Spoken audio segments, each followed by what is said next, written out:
क्या गाजा की तबाही अब मिडल ईस्ट की नई जंग बन चुकी है? इजराइल के प्रधानमंत्री बेंजामिन नेतन्याहू जहां गाजा में और बड़ा सैन्य ऑपरेशन छेड़ने की बात कर रहे हैं, वहीं उन्हीं के देश के पूर्व सैन्य और खुफिया प्रमुख अब खुलकर विरोध में उतर आए हैं।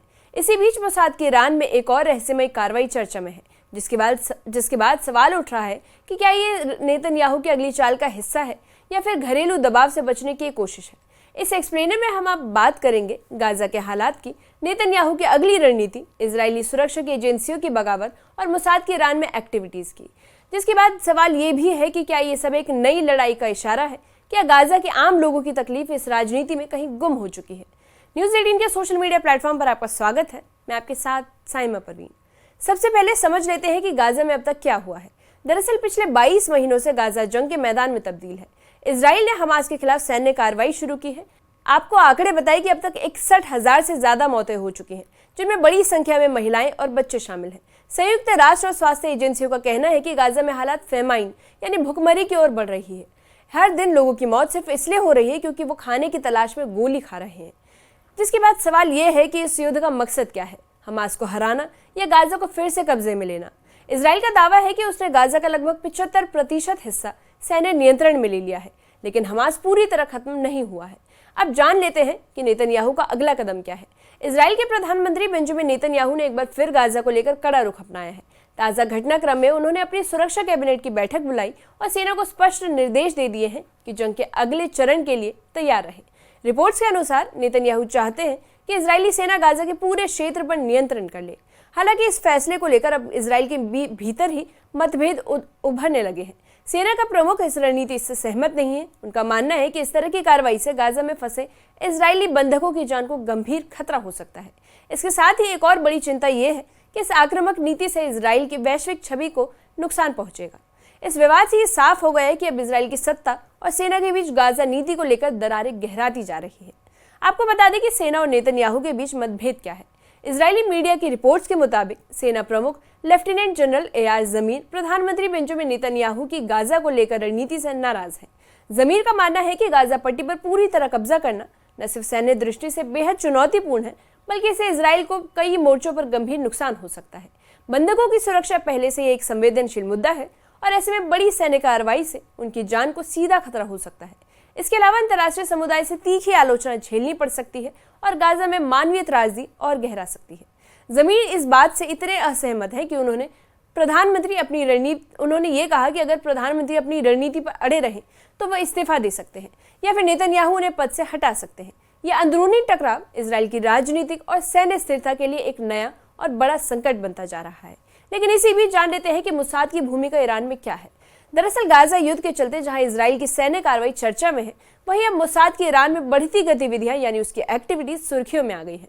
मीडिया रिपोर्ट्स के मुताबिक इजरायली खुफिया एजेंसी मोसाद हाल ही में ईरान के कुछ शीर्ष परमाणु वैज्ञानिकों को टारगेट कर रही है और इस कार्रवाई का मकसद है ईरान के परमाणु कार्यक्रम की रफ्तार को धीमा करना या फिर पूरी तरह से रोक देना।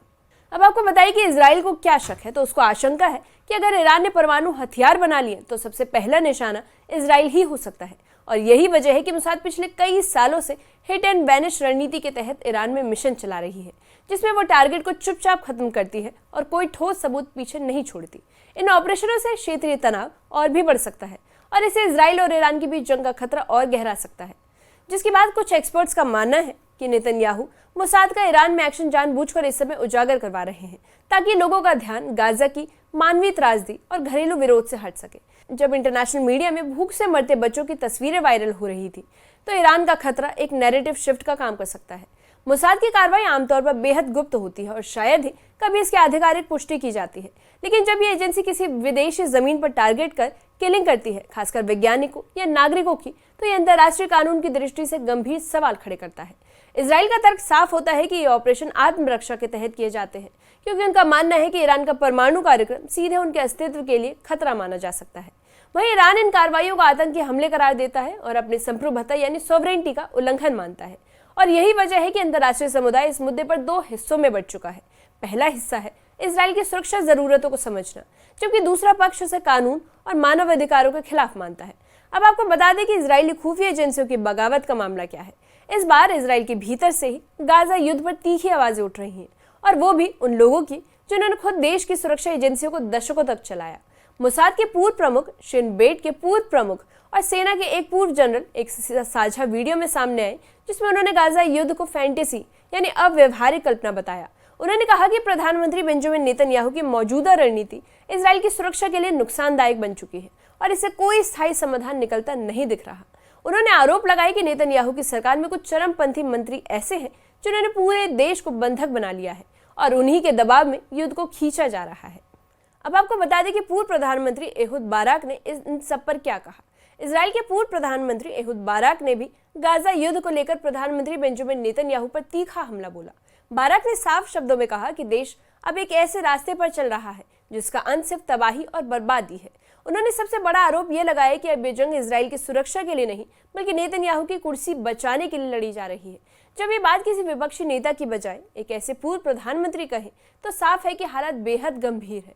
बाराक का मानना है कि मौजूदा रणनीति में कोई दूरदृष्टि नहीं है और नेतन्याहू सत्ता बचाने के लिए देश को खतरनाक मोड़ पर ले जा रहे हैं।